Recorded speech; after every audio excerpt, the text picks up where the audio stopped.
दोस्तों, एक बार फिर से स्वागत है आपके अपने यूट्यूब चैनल टैक्स डिजिटल पर।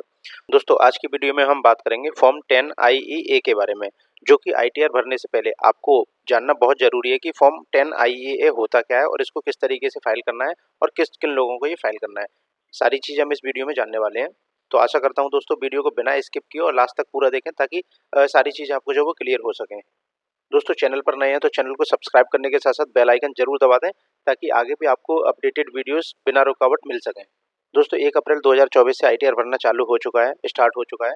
तो यहाँ पर जो फॉर्म 10 आईईए है, ये क्या है, ये हम बात करेंगे। सबसे पहले हम इस वीडियो में बात करेंगे फॉर्म 10 आईईए है क्या और इसको कौन फाइल कर सकता है, इसकी लास्ट डेट क्या है और इसके बेनिफिट्स एंड डिसएडवांटेज क्या है। सबसे पहला पॉइंट है दोस्तों कि फॉर्म 10 आईए होता क्या है। हमारे पास एक तो न्यू टैक्स रिजीम है, एक ओल्ड टैक्स रिजीम है। तो ओल्ड टैक्स रिजीम में जाने के लिए हमें फॉर्म 10 आईईए को भरना पड़ेगा, तभी हम ओल्ड टैक्स रिजीम में जा पाएंगे। क्योंकि इस साल असेसमेंट ईयर 24-25 से गवर्नमेंट ने सभी को by default new tax regime में डाल दिया गया है। तो वहां से आपको ऑप्ट आउट करना है, तो ऑप्ट आउट आप फॉर्म 10 आईईए को फाइल करके ही आप ऑप्ट आउट कर पाएंगे। उससे पहले आपको ये फॉर्म 10 आईईए भरना होगा।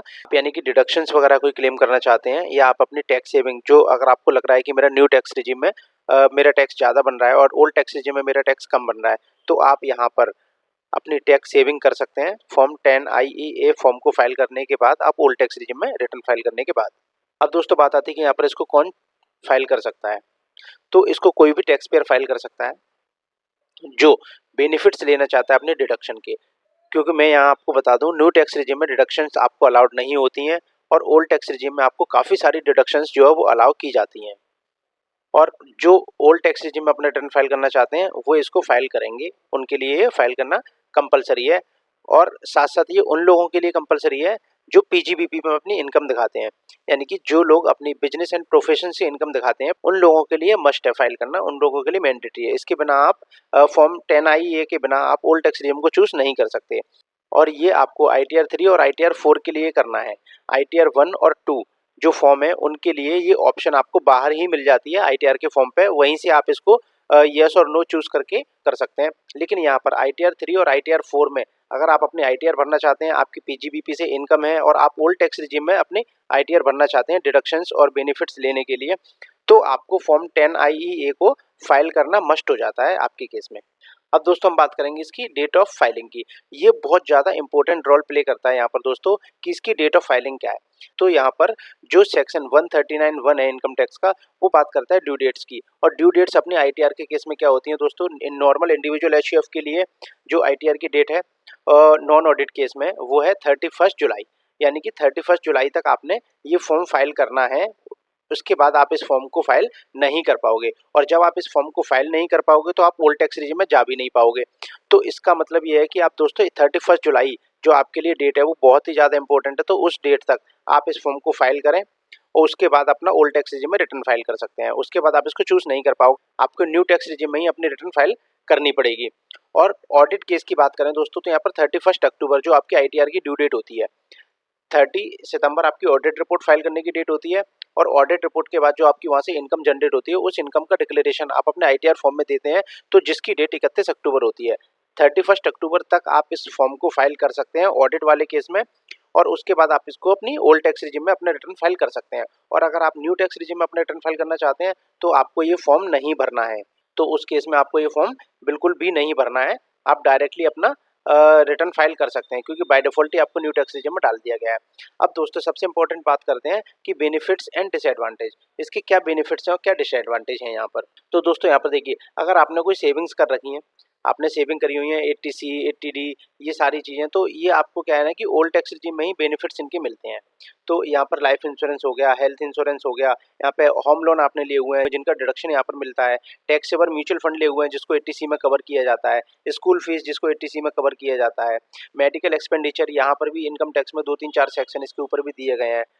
तो ये सारे बेनिफिट्स आप यहाँ पर ले सकते हैं। तो ये सब कहाँ पॉसिबल है दोस्तों, ये सब ओल्ड टैक्स रिजीम में ही पॉसिबल है। तो आपके लिए ये डेट 31 जुलाई और फॉर्म 10 आईईए, उस केस में जिस केस में आप अपनी पीजीबीपी की इनकम दिखाते हैं बिजनेस एंड प्रोफेशन से, तो आपको इन सब का बेनिफिट लेने के लिए ओल्ड टैक्स रिजीम में जाना होगा। और ओल्ड टैक्स रिजीम में जाने के लिए आपको फॉर्म 10 आईईए फाइल करना होगा, वो भी बिफोर ड्यू डेट।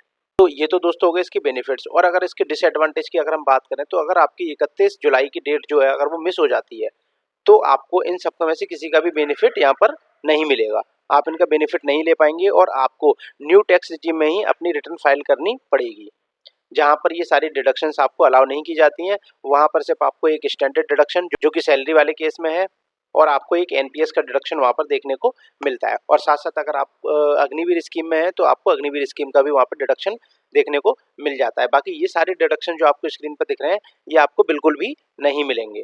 तो ये यहाँ पर बेनिफिट्स और डिसएडवांटेज की बात की है मैंने दोस्तों। बहुत ही ज़्यादा इंपॉर्टेंट फॉर्म है। अब ये दोस्तों फॉर्म फाइल कैसे करते हैं ये मैं आपको दिखाने वाला हूँ। तो मैं आपको लेके चलता हूँ सीधा इनकम टैक्स पोर्टल पर। दोस्तों इसके लिए आपने सबसे पहले लॉगिन कर लेना है अपने इनकम टैक्स पोर्टल पर, और वहाँ पर आपको ई फाइलिंग के सेक्शन में जाकर आपको इनकम टैक्स का फॉर्म दिखाई देगा। यहाँ पर आप क्लिक करेंगे और यहाँ पर फाइल इनकम टैक्स फॉर्म पर आपने क्लिक करना है। तो उसके बाद दोस्तों यहाँ पर आपको फॉर्म्स में सबसे ऊपर आपको दिखाई देगा फॉर्म 10 IEA। यहाँ पर आप फाइल नाउ पर क्लिक करके आगे बढ़ेंगे। यहाँ पर आपको असेसमेंट ईयर जो है सिलेक्ट करना है। असेसमेंट ईयर आपके केस में 24-25 होने वाला है, तो आप इस पर कंटिन्यू पर क्लिक करेंगे। इसके बाद फिर यहाँ पर ये लिख के आएगा और आपको यहाँ पर लेट्स गेट स्टार्टेड पर क्लिक कर देना है। यहाँ पर आपसे कुछ बेसिक क्वेश्चन जो किए जाएंगे, जिस असेसमेंट ईयर का आप ये रिटर्न फाइल कर रहे हैं तो उसमें आपकी जो इनकम है वो प्रॉफिट पीजीबीपी से इनकम आ रही है आपकी, तो आपने यहाँ पर यस कर देना है। और आप ये ड्यू डेट आपके ऊपर एप्लीकेबल है, तो आप यहाँ पर 31 जुलाई आप जो है क्लिक कर देंगे। इसके बाद कंटिन्यू पर क्लिक करना है। यहाँ पर आपको स्क्रीन पर ये कंफर्मेशन का मैसेज दिखाई देगा जो कि बोल रहा है कि अगर आपने एक बार इसको फाइल कर दिया तो आप इसको विड्रॉ नहीं कर सकते। तो आप पर क्लिक कर देंगे। उसके बाद यहाँ पर आपको 3 टैब दिखाई देंगे, तीनों टैब को आपको फिल करना है। पहले में बेसिक इन्फॉर्मेशन है, यहाँ पर आप क्लिक करके अपना जो बेसिक इन्फॉर्मेशन को सिर्फ कंफर्म करना है। उसके बाद एडिशनल इन्फॉर्मेशन ये सिर्फ उन लोगों को प्रोवाइड करना है जो IFSC यूनिट्स हैं, ताकि अदर लोगों के केस में ये एप्लीकेबल नहीं है, तो इसको डायरेक्टली आप सेव करके आगे बढ़ेंगे। तो ये देखिए दोनों पे कंप्लीट लिख के आ गया। अब यहाँ पर आता है डिक्लेरेशन एंड वेरिफिकेशन। तो यहाँ पर आप वेरिफिकेशन वाले पार्ट को आप जब कंप्लीट करेंगे तो इसके बाद सेव कर देंगे। इसके बाद आपसे एक OTP मांगा जाएगा और उसके बाद आपका ये फॉर्म जो है वो सबमिट हो जाएगा। तो दोस्तों बड़ी ही इंपॉर्टेंट जानकारी थी। वीडियो अच्छी लगी दोस्तों के साथ शेयर करें, और चैनल को अभी तक सब्सक्राइब नहीं किया है तो प्लीज़ सब्सक्राइब करना ना भूलें। मिलते हैं अगली वीडियो में। Thank you for watching tax digital.